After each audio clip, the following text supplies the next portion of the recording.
السلام عليكم ورحمة الله وبركاته. إن الحمد لله نحمده ونستعينه ونستغفره ونعوذ بالله من شرور أنفسنا ومن سيئات أعمالنا.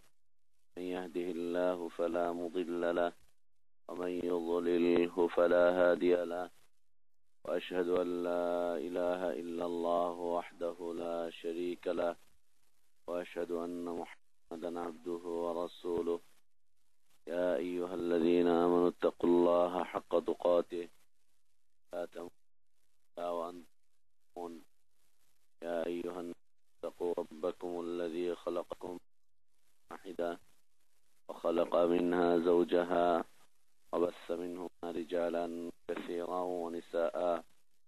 اتقوا الله الذي تساءلون به والأرحام، إن الله كان عليكم رقيبا. يا أيها الذين آمنوا اتقوا الله وقولوا قولا سديدا يصلح لكم أعمالكم ويغفر لكم ذنوبكم، ومن يطع الله ورسوله فقد فاز فوزا عظيما. ما بعد، فإن أصدق الحديث كلام الله، وخير الهدي هدي محمد صلى الله عليه وسلم. شر الأمور محدثاتها، وكل محدثة بدعة، كل بدعة ضلالة، وكل ضلالة في النار. أعوذ بالله من الشيطان الرجيم. بسم الله الرحمن الرحيم. ومن يشاقق الرسول من بعد ما تبين له الهدى ويتبع غير سبيل المؤمنين نوله ما تولى ونصله جهنم وساءت مصيرا. قال رسول الله صلى الله عليه وسلم: كل أمتي يدخلون الجنة إلا من أبى. قيل: من يأبى يا رسول الله؟ قال: من أطاعني دخل الجنة ومن عصاني فقد أبى।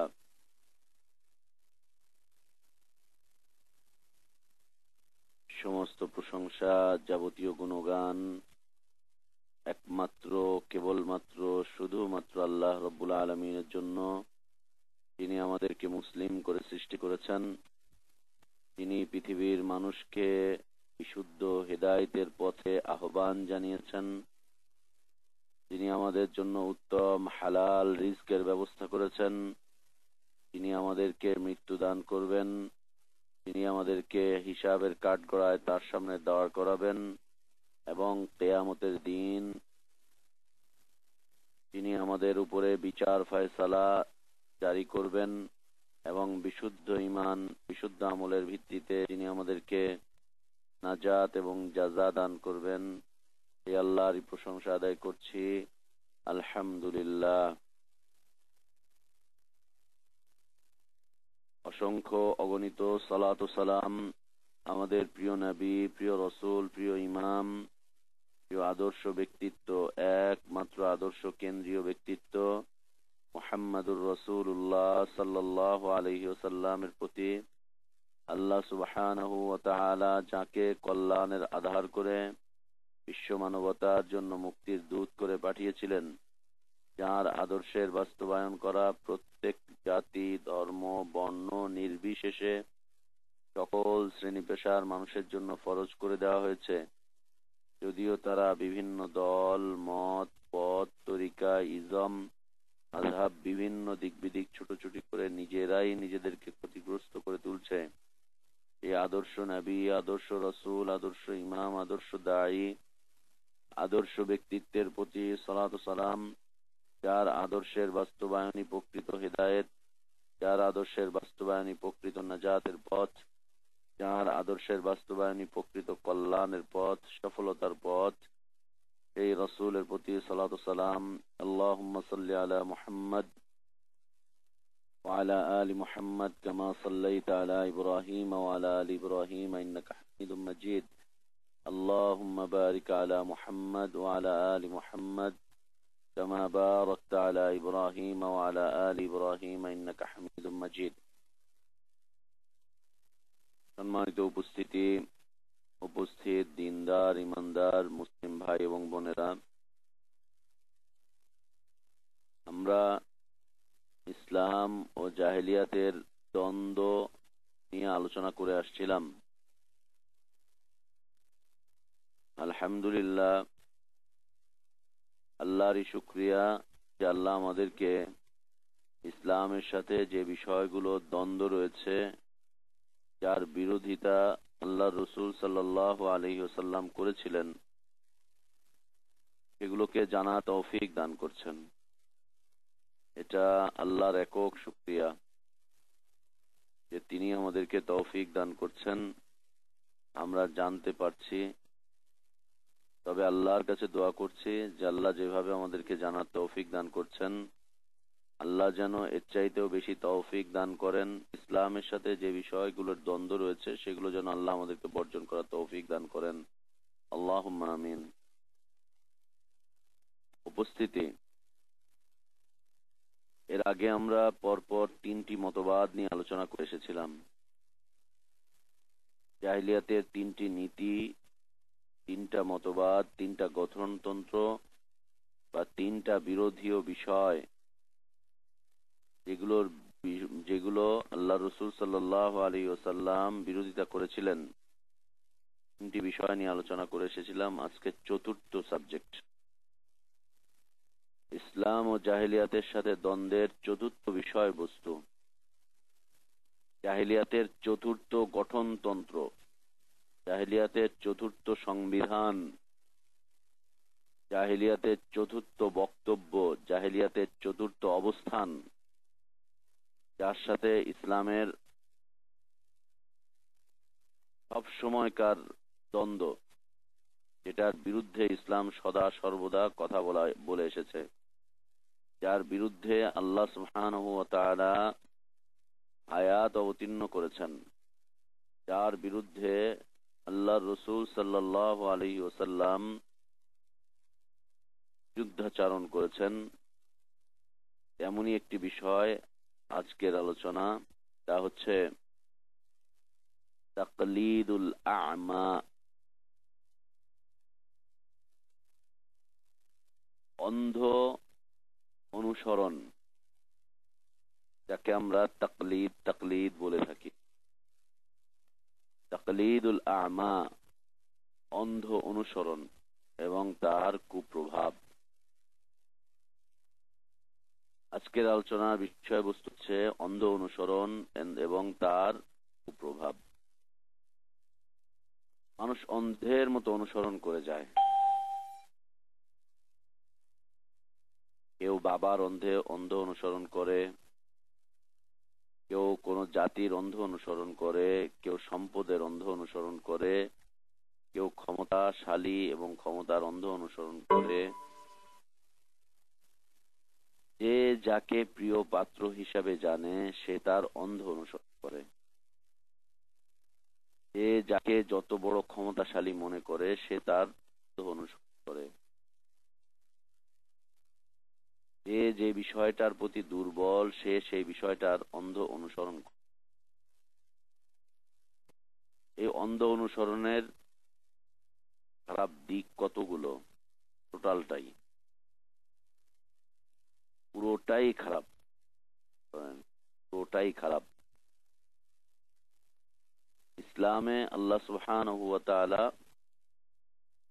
অন্ধের মতো চলা নিষিদ্ধ করে দিয়েছেন। অন্ধের মতো চলা, অন্ধের মতো পথ চলা নিষিদ্ধ করে দিয়েছেন। তাইদের দাওয়াত হবে জেনে বুঝে, আর যারা মানবেন তারাও জেনে বুঝেই মানবেন, দলিলকে কেন্দ্র করে মানবেন, দলিল ভিত্তিক মানবেন, বিশুদ্ধ দলিলের উপরে তারা চলবেন। অন্ধের মতো দাওয়াত দেওয়াও নিষেধ, অন্ধের মতো দাওয়াত কবুল করাও নিষেধ।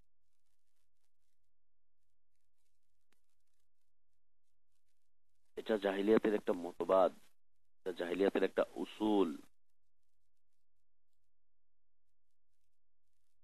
জাহিলিয়াতের যতগুলো উসুল ছিল, যতগুলো মতবাদ ছিল, বা কুফারে মক্কা, কুফারে কুরাইশ,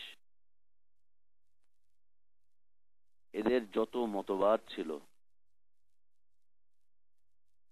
অথবা শুরুর কুফর, শুরু থেকে যখন থেকে কুফরি শুরু হয়, আমাদের জানা থাকার কথা, পৃথিবীতে শিরকের অনুপ্রবেশ ঘটেছিল বা পৃথিবীতে শিরক স্থায়িত্ব নিয়েছিল, স্থায়ী রূপ নিয়েছিল নূহ আলাইহিস সালাতু ওয়াস সালামের জাতিতে।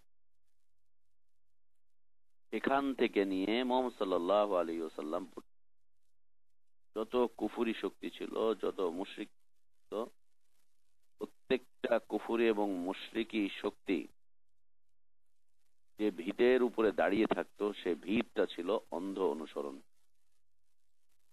এই ভিতটাই ছিল তাকলিদুল আমা, অন্ধ। মানে আউয়াল, প্রথম থেকে নিয়ে কুফরি শক্তির যখন থেকে সূচনা হলো, শিরকের যখন থেকে অনুপ্রবেশ ঘটলো, যখন থেকে শিরক স্থায়িত্ব নিল, স্থায়ী রূপের উপরে দাঁড়িয়ে থাকতে চেষ্টা করছে, যখন থেকে, অর্থাৎ নূহ আলাইহিস সালাতু ওয়াস সালামের সময় থেকে, তার জাতি থেকে নিয়ে এরপরে প্রত্যেক নবী আলাইহিমুস সালাতু ওয়াস সালাম, প্রত্যেক নবী তাদের যুগে, তারপরের যুগ, তারপরের যুগ, তারপরের যুগ, আস্তে আস্তে মুহাম্মদুর রাসূলুল্লাহ সাল্লাল্লাহু আলাইহি ওয়াসাল্লামের যুগ পর্যন্ত কুফরি শক্তিগুলো যেই ভিতের উপরে দাঁড়িয়েছিল, সেই ভিতটা ছিল এই অন্ধ অনুসরণ। অন্ধ অনুসরণ দলিল আসবে, এটা খুব শক্ত মজবুত ভিত তাদের কাছে, খুব শক্ত মজবুত একটা ভিত। এবং মুহাম্মদ সাল্লাল্লাহু আলাইহি ওয়াসাল্লাম থেকে নিয়ে আজ এখন পর্যন্ত কাফের, কুফরি, মুশরিকের শিরক, এগুলো যে ভিত্তিটার উপরে টিকে আছে, সেই ভিত্তিটা হচ্ছে অন্ধ, আজও পর্যন্ত, ইলা ইয়াউমিল কিয়ামা, এমনকি কিয়ামত পর্যন্ত এই ভিতের উপরেই টিকে থাকবে। এটা হচ্ছে শক্ত মজবুত ভিত, মিন আউয়ালিহিম ইলা আখিরিহিম। এই কাফের মুশরিকদের যে ভিত, ভিতটা হচ্ছে অন্ধ অনুসরণ। তার বাপদাদার, তার বড় কোনো ব্যক্তিত্বের, তার শক্তিধর, ক্ষমতাধর ব্যক্তি বা সম্প্রদায়ের, তার আদর্শের, তার কোনো প্রিয় পাত্রের, যে যাকে ভালোবাসে, যে যাকে পছন্দ করে, যে যাকে বড় ব্যক্তিত্ব মনে করে, যে যাকে বড় ক্ষমতাধর মনে করে, সে তার অন্ধের মতো অনুসরণ করে। এটা জাতীয় হতে পারে, বিজাতীয় হতে পারে, এর মধ্যে জাতীয়তাবাদও থাকতে পারে, অথবা বিজাতীয় হতে পারে। এটা দেশীয় হতে পারে, এটা বিদেশি হতে পারে, যে কোনো দেশ হতে পারে। অন্ধের মতো অনুসরণ।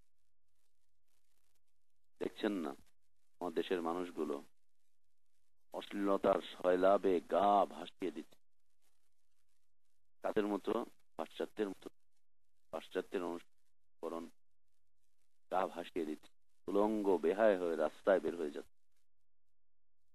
এই তো আজকে মাত্র 12 তারিখ, আর 2 দিন পরেই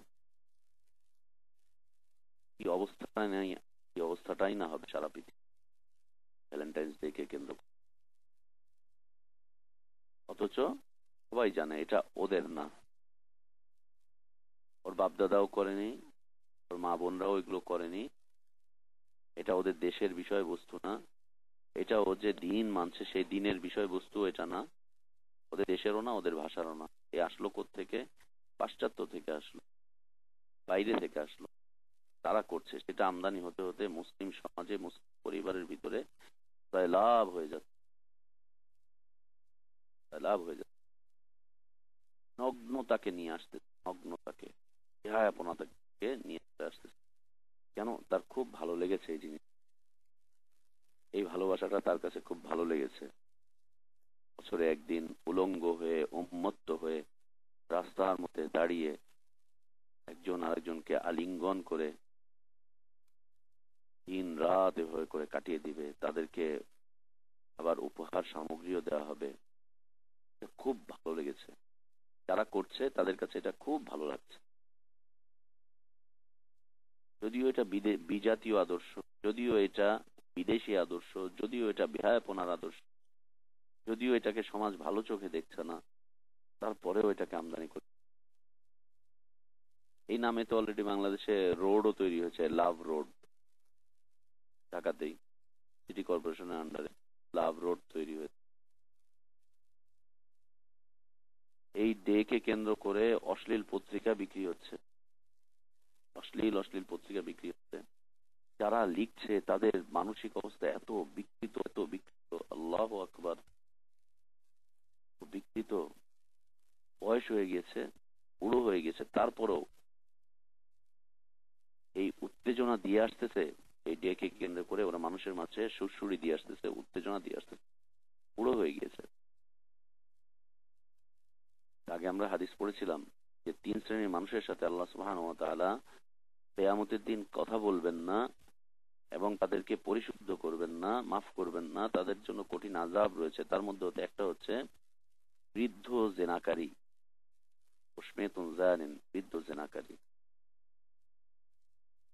এই পত্রিকার সম্পাদক গুলো যারা এই ডে কে কেন্দ্র করে, এই দিবসটাকে কেন্দ্র করে লেখালেখি করছে, সুরসুরি দিয়ে আসতেছে, উত্তেজনা দিয়ে আসতেছে, সবগুলোই হচ্ছে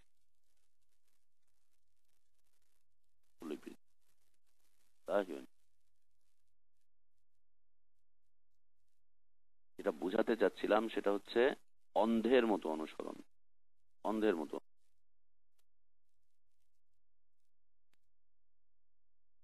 কখন করে?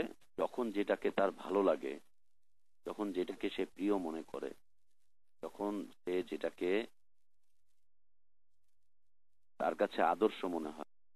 এটা শক্তির ক্ষেত্রে হতে পারে, এটা আদর্শের ক্ষেত্রে হতে পারে, এটা বিজাতীয় হতে পারে, এটা জাতীয় হতে পারে, এটা দ্বীনের ক্ষেত্রে হতে পারে, এটা দুনিয়ার ক্ষেত্রে হতে পারে, যে কোনো ক্ষেত্রে অন্ধের মতো অনুসরণ মানুষকে পদস্খলন ঘটে, পদস্খলন ঘটে অন্ধের মতো তাকলিদুল। আর দ্বীনের ক্ষেত্রে বলার অপেক্ষাই রাখে না, দ্বীনের ক্ষেত্রে বলার অপেক্ষাই রাখে না। এটা সূচনা হয়েছে দ্বীনের ক্ষেত্রে যখন থেকে কুফুরির সূচনা হলো, যখন থেকে শিরকের সূচনা হলো, যখন থেকে গায়রুল্লাহর ইবাদতের সূচনা হলো, যখন থেকে নবী রাসূলদের বিরোধিতার সূচনা হলো, যখন থেকে আল্লাহর কিতাবের বিরোধিতার সূচনা হলো, যখন থেকে ওয়াহির বিরোধিতার সূচনা হলো, তখন থেকেই এই মতবাদের সূচনা।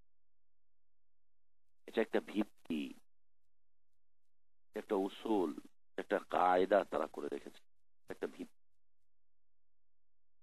যতগুলো ভিত্তি আছে কুফুরি শক্তির, মৌলিক যতগুলো ভিত্তি আছে তার মধ্যে হতে এটা হচ্ছে প্রধান একটা ভিত্তি, অন্যতম প্রধান একটা ভিত্তি। প্রথম থেকে নিয়ে মুহাম্মদ সাল্লাল্লাহু আলাইহি ওয়াসাল্লাম পর্যন্ত, মুহাম্মদ সাল্লাল্লাহু আলাইহি ওয়াসাল্লাম ইলা ইয়াউমিল কিয়ামাহ, কিয়ামত পর্যন্ত এই ভিত্তির উপরেই টিকে আছে কুফরি শক্তি, গায়রুল্লাহর ইবাদতকারী শক্তি, আল্লাহর দ্বীনকে অস্বীকারকারী শক্তি, আল্লাহর রাসূল সাল্লাল্লাহু আলাইহি ওয়াসাল্লামের রিসালাতকে অস্বীকারকারী শক্তি, কোরআনের বিপরীতে যারা দাঁড়িয়ে আছে, কোরআনের বিরুদ্ধে যারা লেখালেখি করছে, রাসূল সাল্লাল্লাহু আলাইহি ওয়াসাল্লামের হাদিসগুলোকে, বিশুদ্ধ হাদিসগুলোকে, সুন্নাহগুলোকে যারা বর্জন করছে, কোরআনের আহকামাতগুলোকে যারা বর্জন করছে, এই ভিত্তিটার উপরে টিকে আছে। এটা কি হচ্ছে? আমরা তো আমাদের বাপদাদাদেরকে এমন করতে দেখে এসেছি, প্রাচীন কাল থেকে আমরা এটা করে আসছি। এটা আমাদের কৃষ্টি, এটা আমাদের কালচার, এটা আমাদের সভ্যতা। অনেক আগে থেকে এরকমই দেখে এসেছি, যুগ যুগ ধরে এমনটাই দেখে এসেছি। কি নতুন কথা বলছে? নতুন কি কথা বলছে? যুগ যুগ ধরে এমনটাই দেখে এসেছি।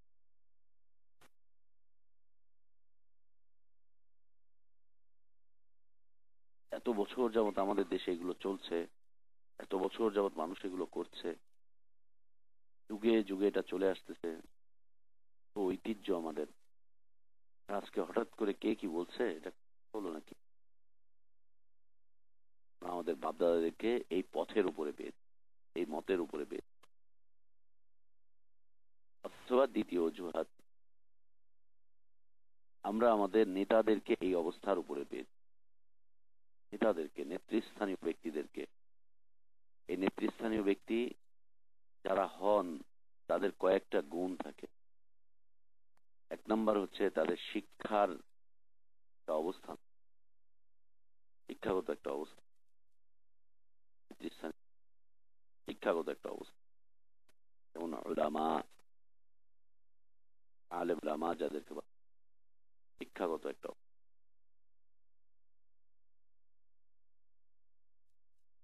দ্বিতীয়ত বুদ্ধিগত তাদের একটা অবস্থান, বুদ্ধিগত বিবেকগত একটা অবস্থা। তৃতীয়ত সম্পদের একটা অবস্থা, সম্পদের একটা অবস্থা, অনেক সম্পদ। চতুর্থ শক্তির একটা অবস্থান, তার বড়াই দাম্ভিকতা বেশি। পঞ্চম জনপ্রিয়তা, জনপ্রিয়। এই পাঁচটা, এই পাঁচটা জ্ঞান, বুদ্ধিমত্তা, সম্পদ, ক্ষমতা, জনপ্রিয়তা, এই যে পাঁচটা বিষয়, এই পাঁচটা বিষয় হচ্ছে তৃতীয় বিষয়ের। প্রথম বিষয়টা বললাম বাপদাদাদের অনুযায়ী, দ্বিতীয়ত হচ্ছে সমাজের বড়দের অনুযায়ী।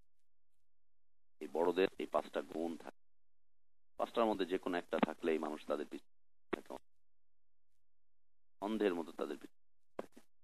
হ্যাঁ, এত বড় আলেম, এত বড় জ্ঞানী, এত বড় শিক্ষিত, পিএইচডি ডিগ্রিধারী, বিদেশ থেকে লেখাপড়া করে এসেছে, বিদেশ থেকে লেখাপড়া করে এসেছে, পিএইচডি ডিগ্রিধারী, কম বিষয়বস্তু। ও আল্লাহ, তার মতো জ্ঞানী, এত লেখাপড়া জানে, 30 বছর যাবৎ 30 বছর যাবৎ পড়াচ্ছে, বাস সন্দেহের মতো। ওনারা কি কম বোঝে?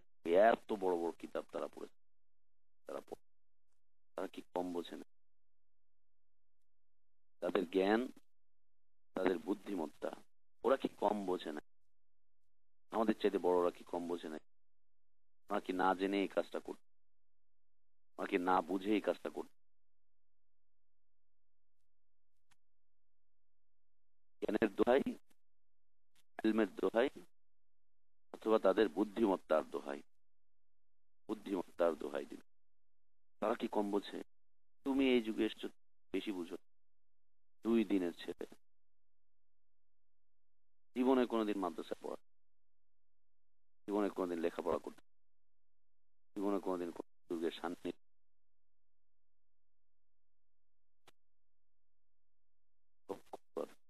ওর সামনে কোরআনের আয়াত উপস্থাপন করা হয়, সামনে রাসূল সাল্লাল্লাহু আলাইহি ওয়াসাল্লামের বিশুদ্ধ সুন্নাহ উপস্থাপন করা হয়, আর ও আলেম ওলামাদের দোহাই দেয়, আলেম ওলামাদের বুঝের দোহাই দেয়, দোহাই দিবে আলেম ওলামাদের, দোহাই দিবে আলেম ওলামাদের বুঝের। কোরআনকে ও আলেমদের দ্বারা যাচাই করে, রাসূল সাল্লাল্লাহু আলাইহি ওয়াসাল্লামের সুন্নাহকে ও মানুষের কথা দিয়ে যাচাই বাছাই করে, মানুষের কথাবার্তা দিয়ে, মানুষের মতের ভিত্তিতে কোরআনকে অ্যাকসেপ্ট করে অথবা কোরআনকে বর্জন,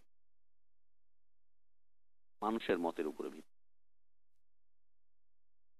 মানুষের বুঝের উপরে ভিত্তি করে কোরআনকে অ্যাকসেপ্ট করছে অথবা কোরআনকে বর্জন করছে। মানুষের মতের উপরে ভিত্তি করে, মানুষের জ্ঞানের উপরে ভিত্তি করে, মানুষের বুদ্ধিমত্তার উপরে ভিত্তি করে, তাদের রায়কে কেন্দ্র করে রাসূল সাল্লাল্লাহু আলাইহি ওয়াসাল্লামকে অ্যাকসেপ্ট করছে অথবা,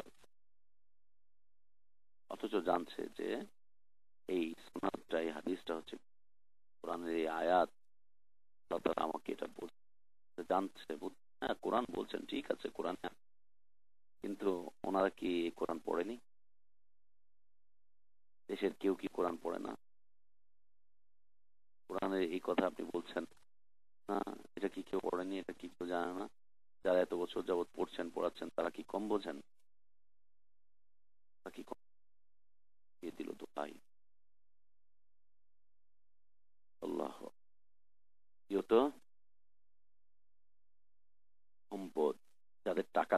তাদের পিছনে অন্ধের মতো ছুটে থাকে, অন্ধের মতো থাকে। দেখছেন না দেশের অবস্থা, বিশ্ব পরিস্থিতি দেখছেন না? টাকা পালার পিছনে কেমন ভাবে ঘুরছে। ঢাকা শহরের রাস্তায় রাস্তায় ওয়াল রাইটিং করা হয়েছে। লাখো বেকার যুবকের একটাই সব, কেন? টাকা টাকা। এদিকে আমেরিকা কথা না, টাকা টাকা। আজকে যদি আমেরিকা ফকির হয়ে যায়, কালকে আমেরিকার কাছে কেউ যাবে না, যাবে আর একটা দেশে। টাকা টাকা টাকা, সম্পদের পিছনে মানুষ অন্ধের মতো ঘুরছে। দেখছেন না ইউরোপে যাওয়ার জন্য সাগর পাড়ি দিয়ে যখন যাচ্ছে, ভাবে করে তাদেরকে জাহাজের মধ্যে মোট, সাগরের মধ্যেই মোট। টাকা অন্ধের মতো। টাকার বিনিময়ে মানুষের মতামতকে কিনে নেওয়া হচ্ছে। এই বছর দাঁড়িপাল্লায় ভোট দিয়েছে, তো আগামী বছর আর একটাতে ভোট, কুফুরিকে ভোট। এবছর কুফুরিকে ভোট দিয়েছে, তো আগামী বছর তার চাইতে বড়টাকে, তার চাইতেও বড়। টাকা একটা বিড়ি, মাত্র 8 আনা 4 আনা দামের একটা বিড়ি, এক বিড়ির মাধ্যমে নিজের আদর্শ মতাদর্শ সবকিছু করে দিচ্ছে। শুধু টাকা। তো শত কোটি টাকা খরচ হচ্ছে মানুষের এই ম্যান্ডেটটাকে নেওয়া, রায়টাকে। তার পিছনে মানুষের মধ্যে জানতে যে এটা বাজে, তারপরে টাকা, টাকা আসলে এসব।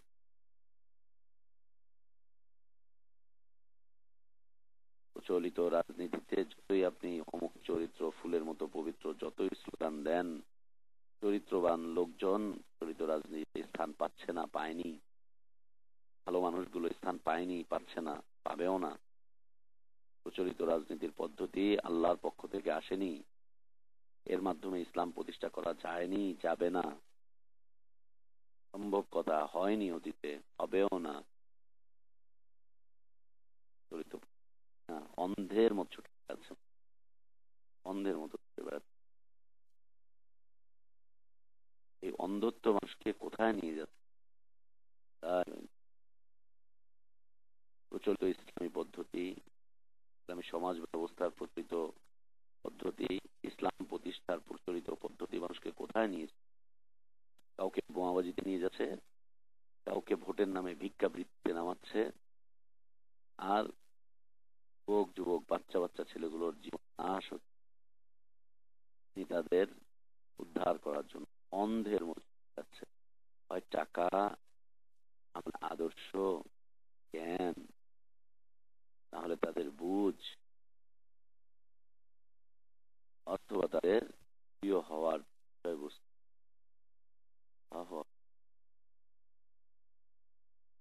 মানুষ ইমানকে একবারে হরণ শেষ করছে, ইমানকে।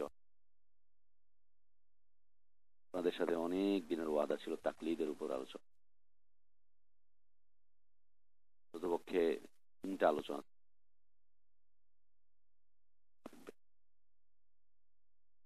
ভয়ঙ্কর একটা উসুল, যে এর আগে 3টা বিষয় আলোচনা, যে মানুষ আল্লাহর সাথে অংশীদার সাব্যস্ত করছে। এই অংশীদার সাব্যস্ত করার বা শিরক টিকে থাকার সবচাইতে বড় উসুল হচ্ছে ওসিলা।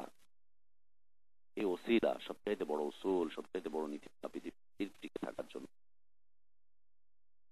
দ্বিতীয় বিষয় ছিল বিচ্ছিন্নতা, তৃতীয় বিষয় ছিল অবাধ্য হয়ে যাওয়া, খারিজি হয়ে যাওয়া।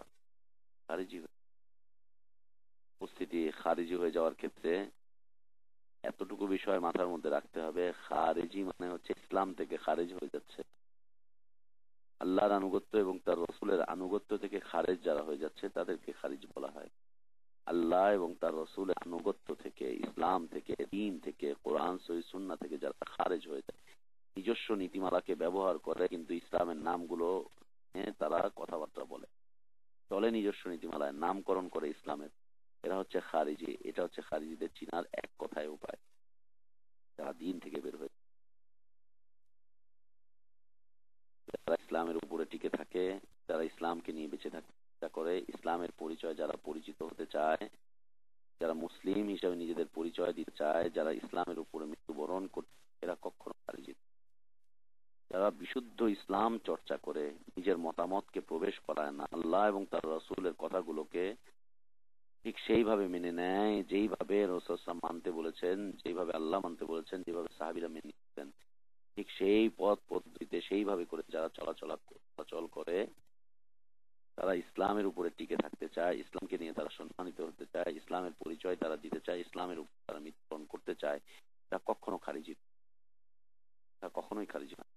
মুসলিমকে মুসলিম পরিচয় নিতে আল্লাহই তো আদেশ করেছেন, আল্লাহই তো বলেছেন মুসলিম না হয়ে মৃত্যুবরণ করো না, আল্লাহই তো বলছেন তোমাদের নামকরণ করা হচ্ছে মুসলিম, আল্লাহই তো নবী রাসূলদেরকে বলছেন যে তোমরা ইসলাম কবুল করে নাও, ইসলাম মুসলিম। আল্লাহই তো বলেছেন যে নবী রাসূলরা বলেছেন নাহনু লাহু মুসলিমুন। আল্লাহই তো বলেছেন যে নবীদের বক্তব্যগুলো ইন্নানী মিনাল মুসলিমিন, যারা ইসলাম নিজেকে ইসলামের নামে পরিচয় দেয়, মুসলিম নামে যারা পরিচয় দেয়, এরা খারিজি নয়, এরা খারিজি নয়, পরিচয় দিচ্ছে ইসলামের, মানছে কোরআন, মানছে সহিহ সুন্নাহ, মানছে সাহাবাদের মানহাজ, সাহাবার উপরে যারা আছেন, এরা খারিজি হয় কি করে? এরা খারিজি, যাই হোক কোনো বিষয়। তো এই যে তিনটা উসুল, ওসিলা, বিচ্ছিন্নতা এবং দিন থেকে খারেজ হয়ে যাওয়া বা বিরুদ্ধাচারণ করা, শাসকদের আনুগত্যের বিরোধিতা করা, শাসক আনুগত্যের বিরুদ্ধাচারণ, এই তিনটা উসুল সহ যত কুফুরি শক্তি আছে, যত শিরকি শক্তি আছে, শিরকের যতগুলো বিষয়বস্তু আছে, কুফর যতগুলো বিষয়বস্তু আছে, এগুলো যে বিষয়টা উপরে টিকে থাকে, এর মূল ভিত্তি যেটা, সেটা হচ্ছে অন্ধ অনুসরণ। মূল ভিত্তি অন্ধ অনুসরণ করা, অন্ধের মতো দিনের। আর অন্ধ অনুসরণ গুলো থাকে হচ্ছে, কথাগুলো বলছি, বাপ দাদাদের দোহাই দেখা, বাপ দাদাদের দোহাই, বাপ দাদার দোহাই দেখাতে গিয়ে এরা বাপ দাদার জ্ঞান বিজ্ঞান এগুলোর কথা বলছে। ও নিজে অনেক পড়াশোনা করেছে, বিদেশ থেকে পড়াশোনা করে এসেছে, বড় ডিগ্রি টিগ্রি সবই আছে ওর কাছে। বাপ দাদা মূর্খ ছিল, লেখাপড়া জানতো, কিন্তু বলে ফেলছে যে না, বাপ দাদাদেরকে তো এমনই করতে দিয়ে তেমন আসছে না, এটা চলবে। প্রথমত বিষয় হচ্ছে বাপ দাদা। দ্বিতীয় বিষয়বস্তু হচ্ছে যে বাপ দাদার বাইরে ব্যক্তির অনুসরণ, যে কোনো ব্যক্তি বা দলের অনুসরণ। ব্যক্তির অনুসরণটা কিভাবে হচ্ছে বলছিলাম, ব্যক্তির জ্ঞানের অনুসরণ, ব্যক্তির বুঝের অনুসরণ, পেশি শক্তির অনুসরণ, সম্পদের অনুসরণ, তাদের প্রিয় হওয়ার কারণে তাদের অন্ধ। দ্বিতীয়ত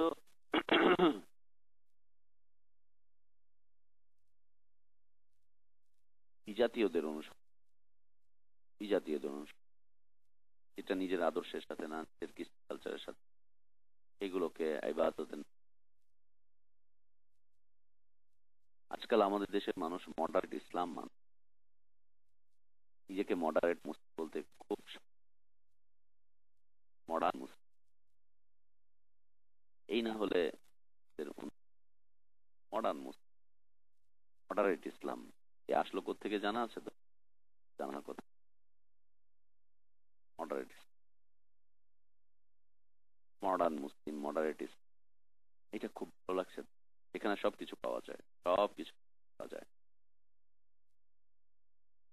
সবকিছু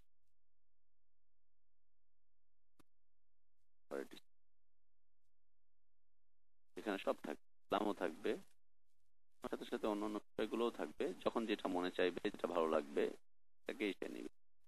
এটা হচ্ছে বিজাতীয় অনুসরণ। ইসলামের ক্ষেত্রে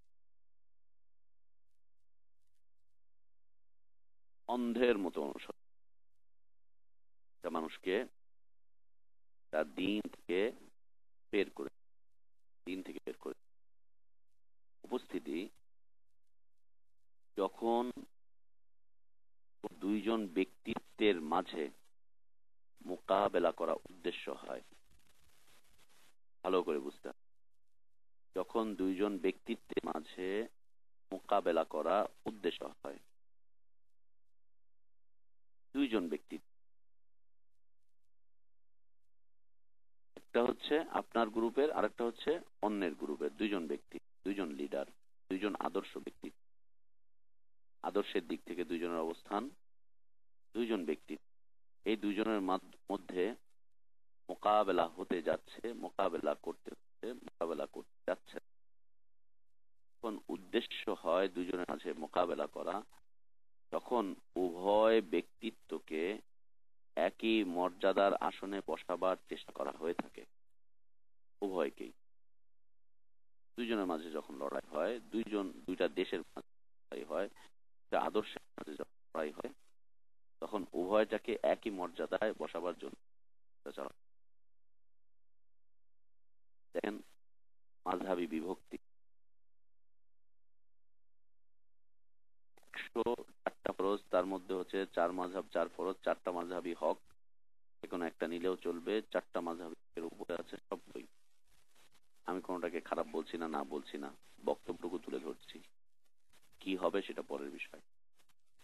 সবগুলোই হকের উপরে আছে, সবগুলোই নেওয়া যেতে পারে, সবগুলোকে এক কাতারে দাঁড় করানো হয়েছে।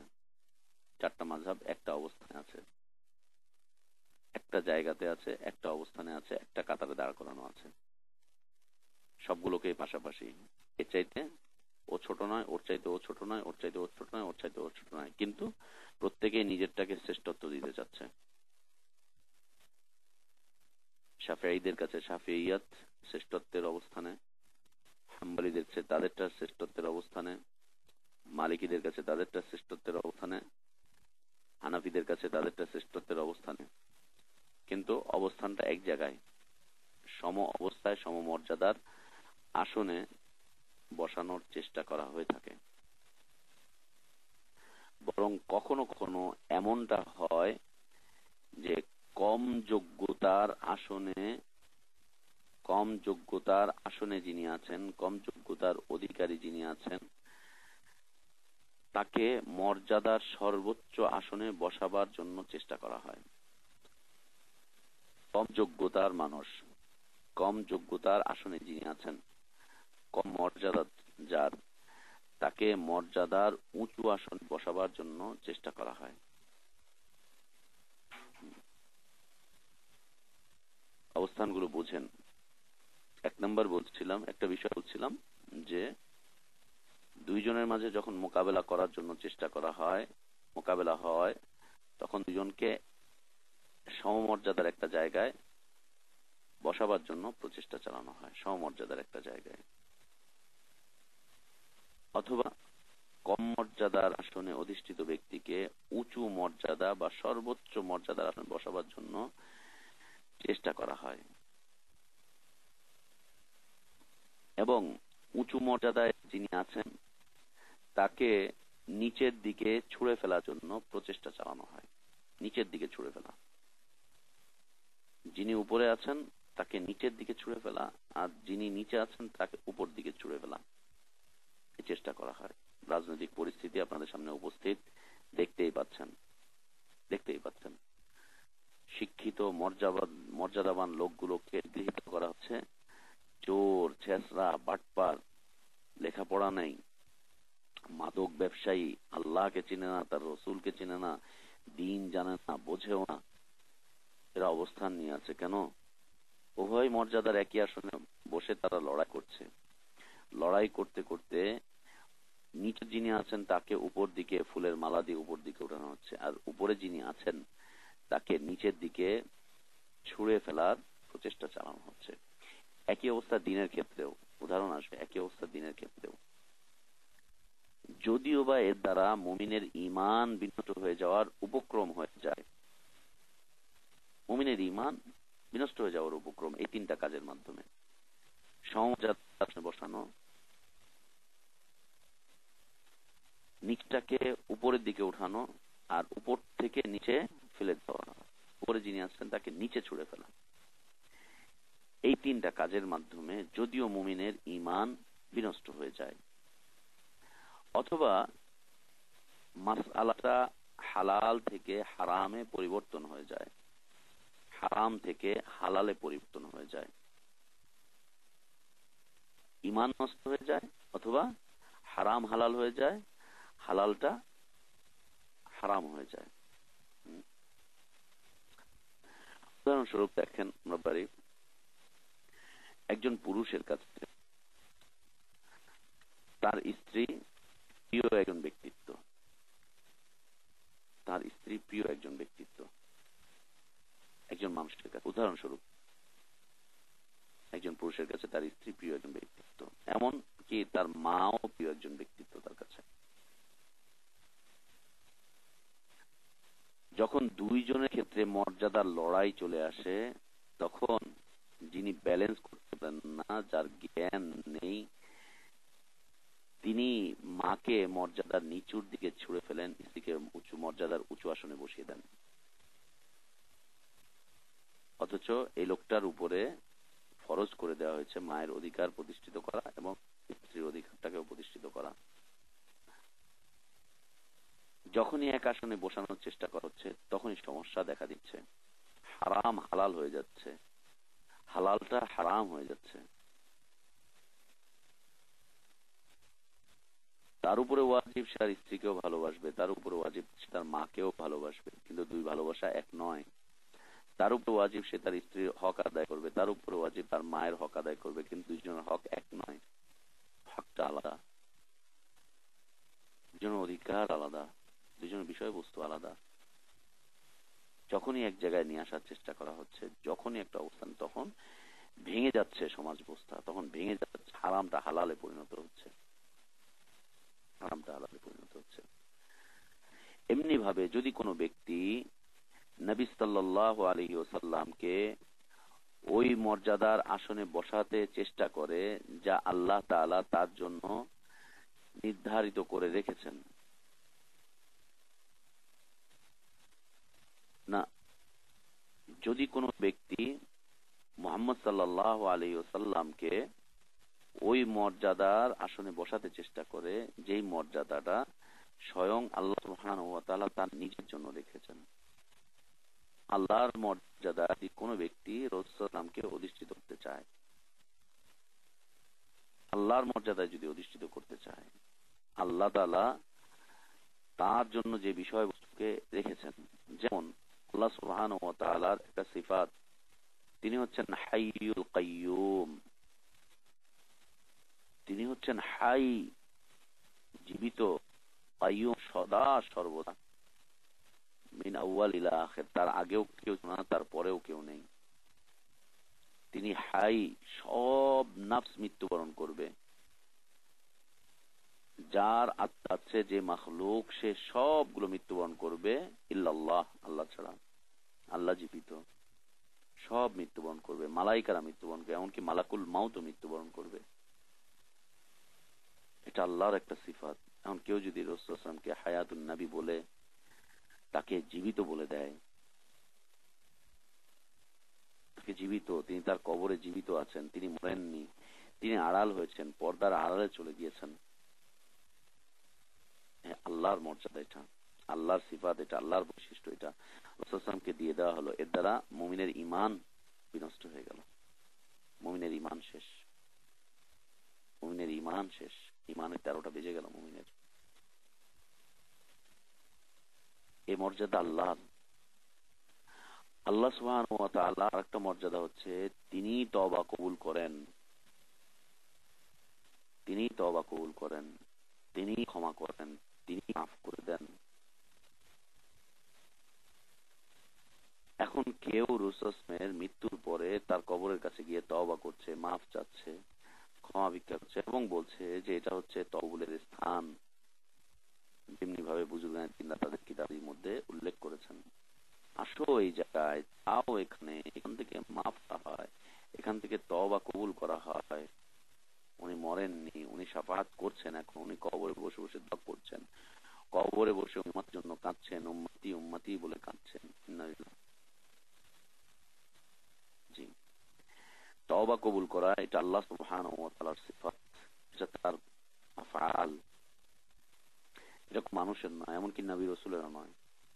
নবী সাল্লাল্লাহু আলাইহি ওয়াসাল্লাম যতদিন জীবিত ছিলেন, অপরাধীর কাছে এসে তাকে বলতেন যে আপনি আমার জন্য আল্লাহর কাছে ক্ষমা চান, আল্লাহ যেন আমাকে ক্ষমা করে দেন, আপনি আল্লাহর কাছে ক্ষমা চান আমার জন্য, আমাদের জন্য, আল্লাহ যেন আমাদেরকে ক্ষমা করে দেন। এটা তার কাছে বলতেন, আবেদন করতেন তাকে দোয়া করার জন্য।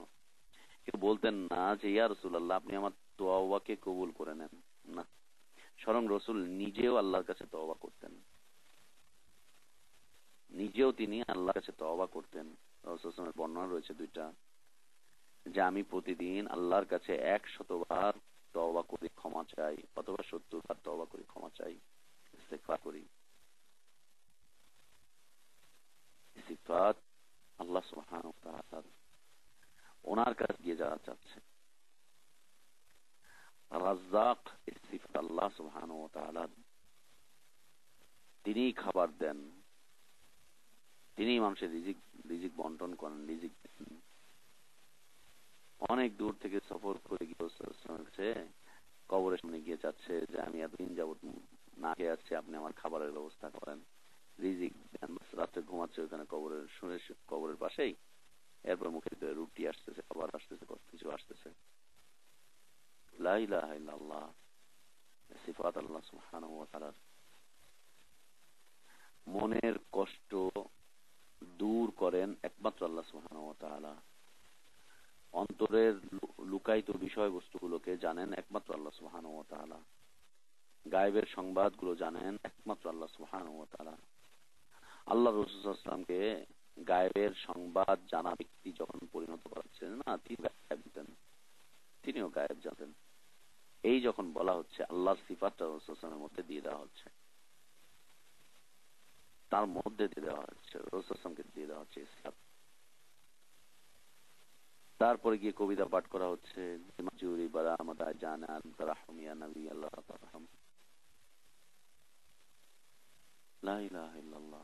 আবার বাংলায় বলা হচ্ছে, আমারই মনের মাঝে কি যে বেদনা জানে মোহাম্মদ শাহে মদিনা।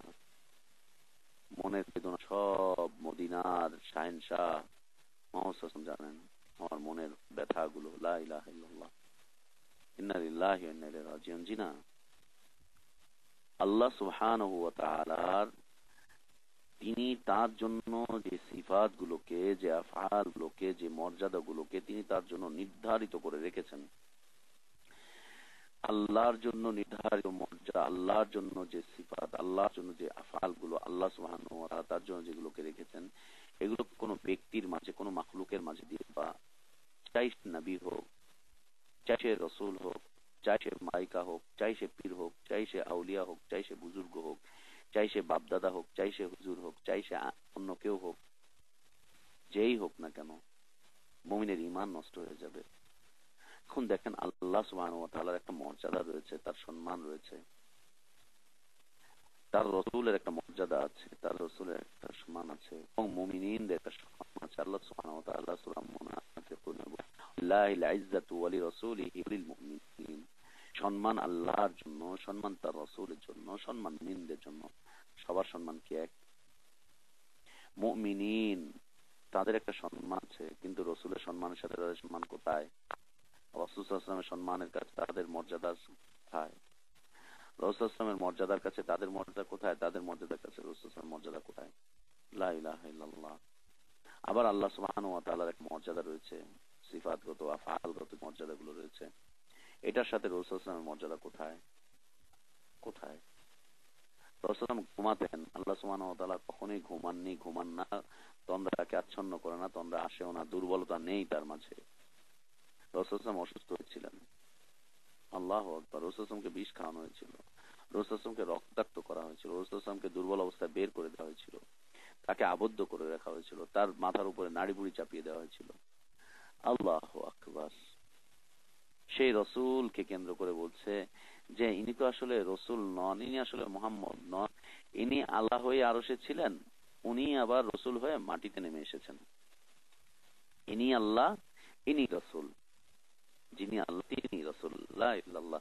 কত সুন্দর করে মিলাদ যখন পড়ে, মিলাদের মধ্যে হুজুর উর্দু কবিতা বলে, ওহি জু মুস্তাউই আরশ থা খুদা হোকর उतर पड़ा मदीना में मुस्तफा होकर।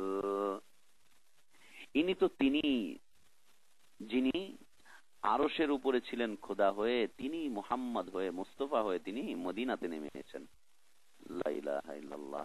যিনি রসুল তিনি আল্লাহ, যিনি আল্লাহ তিনি রসুল। আল্লাহুম্মা সাল্লি আলা বলে মিলাদের টান দিচ্ছেন। লা ইলাহা ইল্লাল্লাহ। মর্যাদার উঁচু আসনে বসাতে চেষ্টা করছেন। রাসূল সাল্লামকে মর্যাদার উঁচু আসনে বসাতে চেষ্টা করছেন। কত উদাহরণ দিব, কয়টা শুনবেন? আল্লাহ তাওহীদের উপরে দীর্ঘদিন আলোচনা চলে আসছে। ভাইও এটাই দাওয়াত, ভাইও এটাই দাওয়াত, বুঝতে চেষ্টা করেন, এটাই দাওয়াত। যুগ যুগ ধরে নবী রাসূলরা মানুষের ঈমানে সংশোধন করে এসেছিলেন। আল্লাহ রাসূল সাল্লাল্লাহু আলাইহি ওয়াসাল্লাম দীর্ঘ 23টা বছর তার নবুয়তী জীবনের মানুষের ঈমানে সংশোধন করেছেন। মানুষকে জাহিলি মতবাদগুলো থেকে বিরত থাকতে বলেছেন, বিরোধিতা করেছেন তিনি। ভাইও এটা দাওয়াত, এটা দাওয়াত। খালি মিষ্টি খাবেন, খালি মিষ্টি মিষ্টি কথাবার্তা শুনবেন, শরীরে আগুন জ্বলবে না, শরীরে একটু বাধা লাগবে না, বিবেকের তাড়া দিবে না, আপনার জীবনে প্রত্যেকটা ক্ষেত্রে গিয়ে আপনি হোঁচট খাবেন না, ওইটা দাওয়াত নয়। আসলে হোঁচট খেতে হবে, হোঁচট খেতে হবে, হোঁচট লাগবে সামনের দিকে। সাহাবীরা হোঁচট খেতেন, রাসূল সাল্লাল্লাহু আলাইহি ওয়াসাল্লামের মুখে কথা শুনতেন, আল্লাহর কালাম পড়তেন, হোঁচট খেতেন। একই আল্লাহু আকবার। এটা দাওয়াত। রাসূল সাল্লাল্লাহু আলাইহি ওয়াসাল্লামকে মর্যাদার উঁচু আসনে বসানোর চেষ্টা করা হচ্ছে। ভালোবাসার শ্রেষ্ঠত্বের আতুসাহ্যে তাকে বসানোর চেষ্টা করা হচ্ছে। আশিকে রসুল সম্মেলনগুলো দেখছেন না? রসুলের ভালোবাসার নামে যখন আশহাদু আন্না মুহাম্মাদুর রাসূলুল্লাহ বলা হয়, তখন হাতে ফু দিয়ে কপালের মধ্যে ঘষতে, চোখের মধ্যে ঘষতে দেখছেন না? আল্লাহ সুবহানাহু ওয়া তাআলা তিনি রাসূল সাল্লাল্লাহু আলাইহি ওয়াসাল্লামকে সৃষ্টি করেছেন মাটি দিয়ে। বলা হচ্ছে তিনি নূরে তৈরি, বলা হচ্ছে তিনি নূরের তৈরি। লা ইলাহা ইল্লাল্লাহ। কেন? মর্যাদার উঁচু আসনে বসাতে চেষ্টা করা হচ্ছে। আদম আলাইহিস সালাতু ওয়াস সালাম যখন অপরাধ করে ফেললেন, তারপর তিনি ক্ষমা চাচ্ছেন কেন? রাসূল সাল্লাল্লাহু আলাইহি ওয়াসাল্লামের উসিলা করে। কেন? তিনি মর্যাদার সর্বোচ্চ শিখরে বসা। আদম আলাইহিস সালামকে সৃষ্টি করার আগেও মুহাম্মদ সাল্লাল্লাহু আলাইহি ওয়াসাল্লামকে সৃষ্টি করা হয়েছে। ইন্না লিল্লাহি ওয়া ইন্না ইলাইহি রাজিউন। অথচ হাদিস প্রমাণ করছে, অথচ আল্লাহর কালাম প্রমাণ করছে যে রাসূল সাল্লাল্লাহু আলাইহি ওয়াসাল্লাম আদম আলাইহিস সালাতু ওয়াস সালামের সন্তান, ইনি পিতা, ইনি সন্তান। আর বলছে যে না, সর্বপ্রথম রাসূল সাল্লাল্লাহু আলাইহি ওয়াসাল্লামকে সৃষ্টি করা হয়েছে, তারপর আদম আলাইহিস সালামকে সৃষ্টি করা হয়েছে। আগে রাসূলের নূর সৃষ্টি, তারপরে হচ্ছে রাসূলের নূরে সকল মাখলুক সৃষ্টি। ইন্না লিল্লাহি ওয়া ইন্না ইলাইহি রাজিউন। দেখছেন ঈমান কিভাবে চলে যাচ্ছে, ঈমান কিভাবে নষ্ট হচ্ছে? কেন? অন্ধের মতো অনুসরণ, অন্ধ অনুসরণ, তাকলিদ। মুমিনের ঈমান নষ্ট হয়ে যাবে, হারামটা হালালে পরিণত হবে, হালালটা হারামে পরিণত হবে, ঈমান বিগড়ে যাবে, ঈমান থাকবে না। অন্ধের মতো অনুসরণ। কেন? বাপদাদারা এটাই বলে এসেছে, কেন আলেম ওলামারা এটাই বলে এসেছে, জ্ঞানী ব্যক্তিরা এটাই বলে এসেছে, চিন্তাশীল মানুষের এটাই এসেছে। পত্রপত্রিকায় তারপরে পোস্টার গুলোতে দেখছেন না, ইসলামী চিন্তাবিদ। আরে আল্লাহ, ইসলামী চিন্তাবিদ মানে মাশাআল্লাহ, কত সুন্দর উপাধি, তাই না? আন্তর্জাতিক খ্যাতি সম্পন্ন ইসলামী চিন্তাবিদ, মাশাআল্লাহ, আন্তর্জাতিক খ্যাতি সম্পন্ন। পৃথিবী তাকে খ্যাতির উঁচু আসনে বসিয়ে দিয়েছে। বাহ, ইসলামী চিন্তাবিদ। একজন সাহাবীর ব্যাপারে জানতো যে সাহাবীকে ইসলামী চিন্তাবিদ বলে রাসূল সাল্লাল্লাহু আলাইহি ওয়াসাল্লাম তাকে এই ডায়লগ দিয়েছিলেন, লকব দিয়েছিলেন। অথবা খোলাফায়ে রাশিদিনরা একজন আরেকজনকে ইসলামী চিন্তাবিদ, আন্তর্জাতিক খ্যাতি সম্পন্ন আখ্যায়িত করেছেন। অথবা 1,40,000 সাহাবী একজন আরেকজনকে আন্তর্জাতিক খ্যাতি সম্পন্ন ইসলামী চিন্তাবিদ বলে আখ্যায়িত করেছেন। কেন?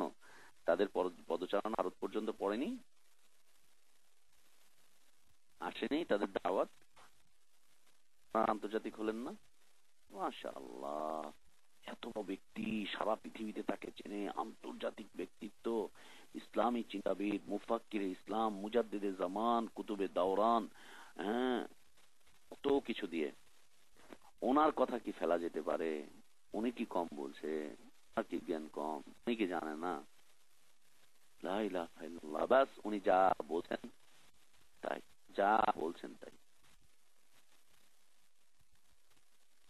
অন্ধের মতো অনুসরণ, মানুষকে তার ঈমান নষ্ট করে দিচ্ছে, ঈমান নষ্ট করে দিচ্ছে।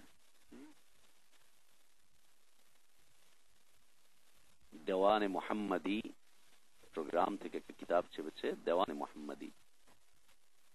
এই কিতাবের মধ্যে উল্লেখ করেছে যে যদি কেউ মুহাম্মদ সাল্লাল্লাহু আলাইহি ওয়াসাল্লামকে আল্লাহ বলে স্বীকৃতি দেয়, তাহলে জেনে দেখো এই লোকটা হচ্ছে মুমিন, ঈমান আছে তার। আর যদি কেউ মুহাম্মদ সাল্লাল্লাহু আলাইহি ওয়াসাল্লামকে আল্লাহ বলে স্বীকৃতি না দেয়, আল্লাহর মর্যাদায় না বসায়, আল্লাহর অবস্থাকে না নিয়ে যায়, আল্লাহর সিফাতগুলো যদি তাকে না দেওয়া হয়, তাহলে মনে রেখো সে হচ্ছে জঙ্গিবাদ, সে হচ্ছে ওয়াহাবি, সে জঙ্গিবাদ, সে দাগাবাজ, তার ঈমান নেই। ইন্না লিল্লাহি ওয়া ইন্না ইলাইহি রাজিউন। আল্লাহ রাসূল সাল্লাল্লাহু আলাইহি ওয়াসাল্লামকে নূরুম মিন নূরিল্লাহ বলা হচ্ছে, তার নূর দিয়ে সারা পৃথিবী তৈরি, কথা বলা হচ্ছে। লা ইলাহা ইল্লাল্লাহ, লা ইলাহা ইল্লাল্লাহ। মর্যাদা দিতে হবে, সম্মান করতে হবে রাসূল সাল্লাল্লাহু আলাইহি ওয়াসাল্লামকে, কিন্তু এই মর্যাদা নাকি যে মর্যাদা আপনি আল্লাহর জন্য নির্ধারিত, সেই মর্যাদায় রাসূল সাল্লাল্লাহু আলাইহি ওয়াসাল্লামকে বসিয়ে দিচ্ছেন, সেই মর্যাদায় রাসূল সাল্লাল্লাহু আলাইহি ওয়াসাল্লামকে বসিয়ে দিচ্ছেন। জি না, কিছু সংখ্যক মানুষরা যারা আল্লাহ নবীর মর্যাদা আল্লাহর চাইতেও উপরে উঠাতে গিয়ে কথা বলেই ফেলেছেন যে আল্লাহ যদি কাউকে পাকড়াও করেন, তাহলে মুহাম্মদ সাল্লাল্লাহু আলাইহি ওয়াসাল্লাম সুপারিশ করবেন, তাকে ছেড়ে দেওয়া হবে। কিয়ামতের দিন রাসূল সাল্লাল্লাহু আলাইহি ওয়াসাল্লাম সুপারিশ করবেন না? হ্যাঁ, করবেন তো। শাফাত হবে, আমরা শাফাতের উপর আলোচনা করেছি, শাফাতের শর্তের বিষয়ে আলোচনা করেছি, কে শাফাত পাবে সে বিষয়ে আলোচনা করেছি, শাফাত প্রাপ্তদের যোগ্যতা কি কি হবে সে বিষয়ে আলোচনা করেছি, যারা শাফাত করবেন তাদের যোগ্যতা কি হবে, এই বিষয়ে আপনাদের সামনে আলোচনা চলে গেছে, আলোচনা গিয়েছে আপনাদের কাছে। তো বলছে যে আল্লাহ সুবহানাহু ওয়া তাআলা যাকে পাকড়াও করবেন, রাসূল সাল্লাল্লাহু আলাইহি ওয়াসাল্লাম তাকে ছাড়াবেন।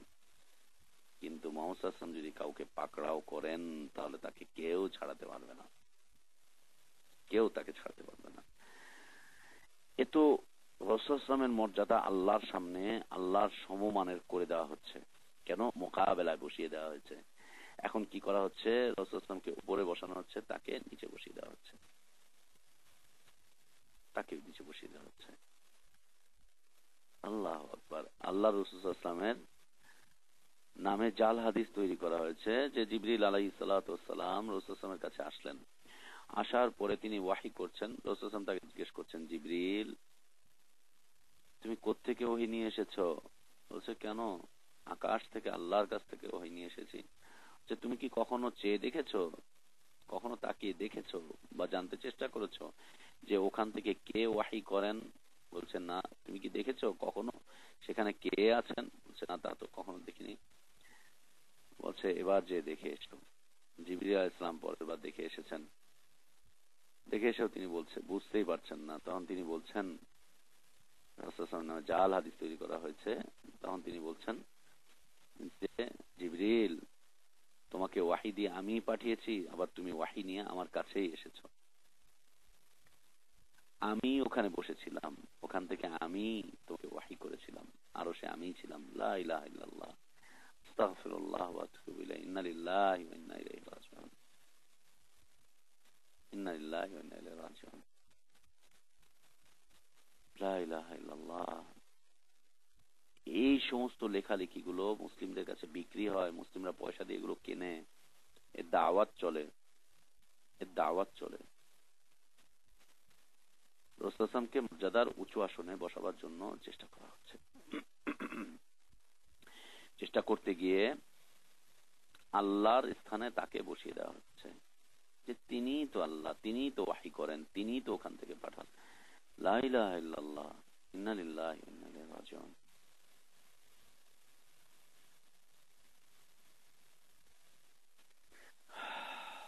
শুধু এতটুকুই নয় যে রাসূল সাল্লাল্লাহু আলাইহি ওয়াসাল্লামকে বসিয়ে দিল, শুধু এতটুকুই নয়, এই জায়গাটাতে কখনো কখনো নিজস্ব নিজস্ব ব্যক্তিত্বকে, পীর, মুর্শিদ, ওলি, আউলিয়া, আবদাল, আকাবির, তাদেরকে বসাবার জন্য চেষ্টা করা হচ্ছে, তাদেরকে বসাবার জন্য চেষ্টা করা হচ্ছে। আব্দুল কাদের জিলানী, তিনি হচ্ছেন দস্তগীর, তিনি হচ্ছেন অমুক তমুক, তিনি এই সেই করেন, পীর মুর্শিদকে বসানোর চেষ্টা করা হচ্ছে। চরমনাই পীর সাহেব ফেদি মারেফত কিতাবের মধ্যে লিখেছেন যে তিনি বাচ্চাকে জিন্দা করেছেন। কারে পীর বাচ্চাকে জিন্দা করেছে, বলছে কম বেশি তুমি আমার হুকুমে, মৃত বাচ্চাকে বলছে তুমি আমার হুকুমে জিন্দা হও, ব্যাস জীবিত হয়ে গেছে। বাহ, এই তো তিনি জীবন দিচ্ছেন, এই তো তিনি জীবন দিচ্ছেন। আল্লাহর পক্ষ থেকে আসে রিজিক, আল্লাহ আল্লাহর পক্ষ থেকে আসে রিজিক, আল্লাহ সুবহানাহু ওয়া তাআলাই রিজিক দান করেন, এটা তার সিফাত। আট্রসিতে গেলে রিজিকের সমস্যার সমাধান হয়ে যায়, খালি হাতে কেউ ফেরে না। লা ইলাহা ইল্লাল্লাহ। দেখেন কত নিচুর মানুষগুলোকে কোথায় বসানোর চেষ্টা করা হচ্ছে, কোথায় বসানোর চেষ্টা করা হচ্ছে। ইন্না লিল্লাহি ওয়া ইন্না ইলাইহি রাজিউন। উপস্থিতি, এই বিষয়গুলো করা হচ্ছে কিসের মাধ্যমে? অন্ধ অনুসরণের মাধ্যমে। অন্ধ অনুসরণের মাধ্যমে কাজগুলোকে ঘটানো হচ্ছে। ঠিক একই অবস্থা এই শব্দটাই তাকলিদ, তাকলিদ শব্দটাকে ইত্তিবায়ে সুন্নাতের মোকাবেলায় অধিষ্ঠিত করার জন্য, ইত্তিবায়ে সুন্নাতের মোকাবেলায় অধিষ্ঠিত করার জন্য প্রচেষ্টা চালানো হচ্ছে।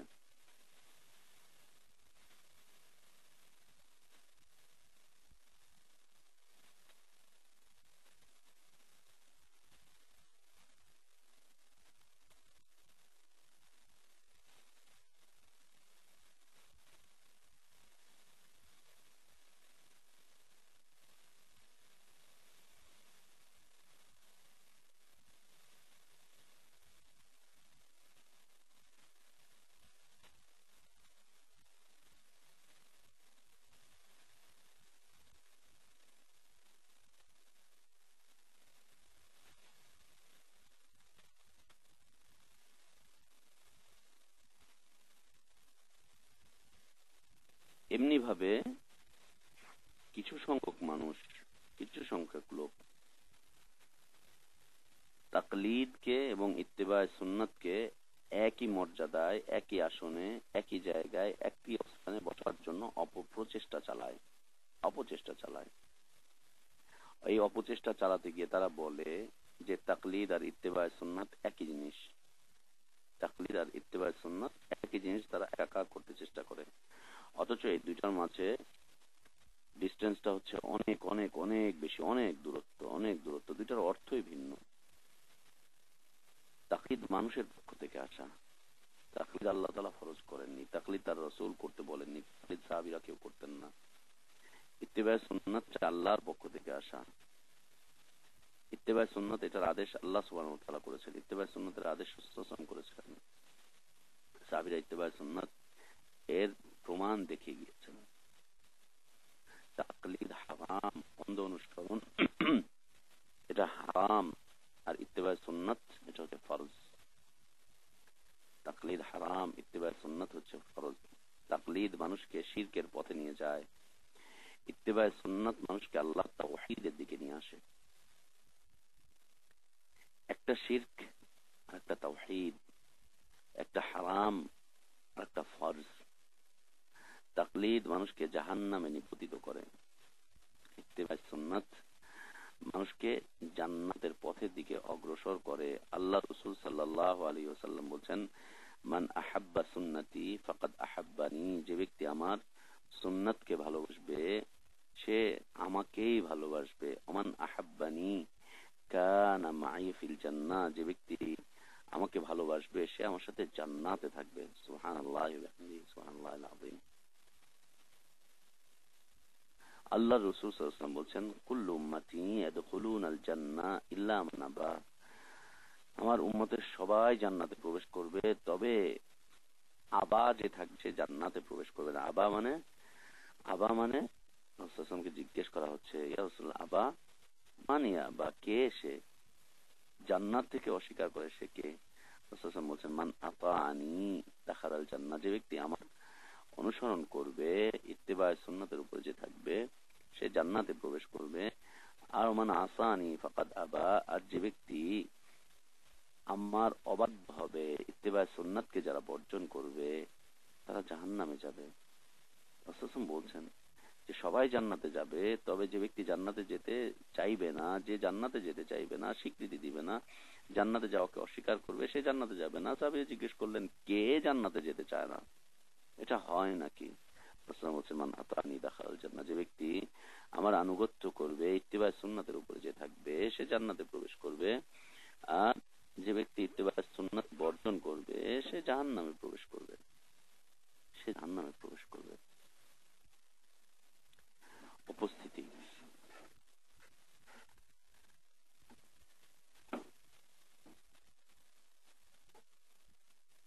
এই তাকলিদ মানুষকে জাহান্নামের দিকে নিয়ে যায়, এই তাকলিদ মানুষকে গোমরাহ করে দেয়, এই তাকলিদ ইত্তিবা সুন্নাত থেকে মানুষকে বিরত রাখে, শিরকের পথের দিকে ধাবিত করে, তাওহীদ বিনষ্ট করে দেয়, তাওহীদ একেবারেই বিনষ্ট করে দেয়। আল্লাহ আমাদেরকে জানা এবং বোঝার তৌফিক দান করেন। উপস্থিতি এতটুকুতেই আলোচনা ক্ষান্ত নয়, আরো 2টা আলোচনা হবে ইনশাআল্লাহ।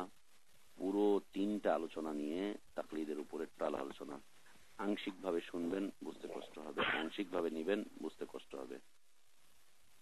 পুরোটার উপরে আলোচনাটুকু শুনতে হবে। আল্লাহ আমাদেরকে হায়াতান তাইয়্যিবা দান করেন। ইনশাআল্লাহ আগামীকালকেও এই বিষয়ের উপরে আলোচনা চলতে থাকবে। ওয়াখির দাওয়ানা আলহামদুলিল্লাহি রাব্বিল আলামিন ওয়া সাল্লাল্লাহু ওয়া সাল্লাম ওয়া বারাকা আলা নবিয়িনা মুহাম্মদ ওয়া আলা আলিহি ওয়া আসহাবিহি আজমাইন।